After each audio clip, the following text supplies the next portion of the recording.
Climate Whiplash Defined Our Summer, by James Poyner. A new report by the Climate Council finds global levels of pollution from coal, gas and oil are overtaking natural climate drivers like El Niño and La Niña. The result, according to the report, is a climate whiplash phenomenon that pushes communities rapidly from one disaster to the next. Climate counsellor, meteorologist and climate expert, adjunct Professor Andrew Watkins said, "Climate change is now firmly behind the steering wheel of Australia's temperatures. In fact, 2025 started and ended in La Niña, which usually cools large parts of Australia.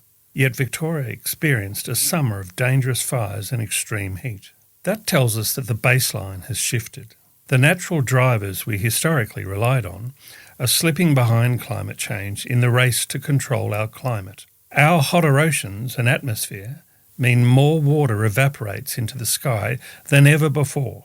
With more moisture in the atmosphere, storms produce more rain, like the extreme rainfall and flash flooding in parts of Victoria this summer. Mount Cowley near Lorne recorded its highest daily summer rainfall total with 186 millimetres on January the 16th, shocking Great Ocean Road residents who had been under a catastrophic fire weather warning a week earlier. Climate whiplash was experienced across most of Australia between December 2025 and January 2026, with communities dealing with extreme heat and bushfire one week and extreme flooding the next. In Victoria, significant summer climate events were: despite La Niña conditions, Walpiop and Hopetoun recorded 48.9 degrees Celsius on January 27, 2026, breaking Victoria's previous temperature record set on Black Saturday in 2009. Almost one-third of Victoria recorded its highest January temperature on January 27, 2026. Melbourne's top temperature was 42.9 degrees Celsius.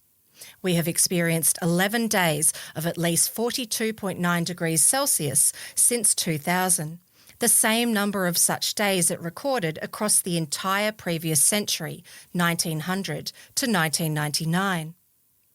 Mildura in Victoria only reached 45 degrees Celsius 6 times between 1946 and 1999, 54 years. Since 2000, the town has sweltered through 45 degrees Celsius a further 27 times, 26 years. A week after catastrophic fire weather warnings, communities along the Great Ocean Road saw cars washed out to sea in flash floods before extreme heat returned 10 days later. Warnings of bushfire this autumn.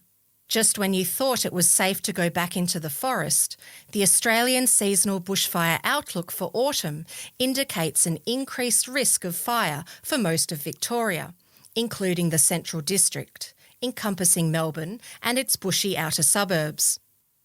A lack of significant rainfall, extreme heat and high fuel loads were major contributors to bushfires across large parts of Victoria during January, and this elevated risk is set to continue well into autumn. We have seen local CFA crews deployed in strike teams for the Longwood and Trawool bushfires and respond to the Tyndalls Road grass fire in late February.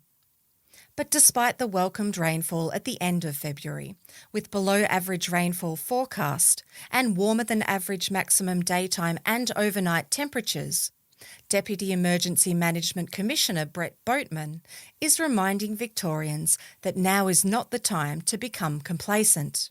Our long-term drying trend continues with many parts of Victoria recording below average rain and some no rain at all during January.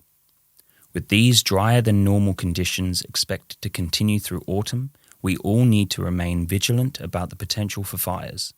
Be prepared, understand your local risks, use the Vic Emergency app and stay tuned to your local emergency broadcaster.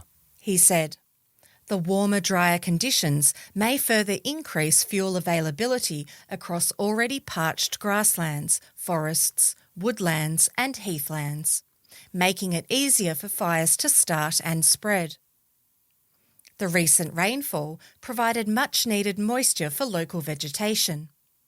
Country Fire Authority Acting Chief Officer Alan Slipčević is asking residents to adapt to local conditions and continue to maintain their property to help reduce fire risk. While conditions remain dry with little rain forecast in certain parts of the state over the coming months, the fire risk will continue, but our crews are ready and will adapt to changes as they develop through autumn. Victorians should continue to maintain their properties and stay informed of their local risks so they can take action to protect their families in the event of a fire, he said. The wild weather in Victoria has not been limited to fire. Victorian State Emergency Services Chief Officer Operations, Alastair Drayton, is reminding communities to make sure they are emergency ready in the coming months. We know weather conditions shift quickly across Victoria. As well as fires, it is important that people are storm smart. We encourage all Victorians to consider how they can ready themselves and their properties, not just for fire, but for other emergencies such as floods and storms, including preparing an emergency kit with food and water, a torch and medicines, he said. This story was read by Rebecca Rose, Mason Frost, Paul Kelly, James Poyner, David Tynan.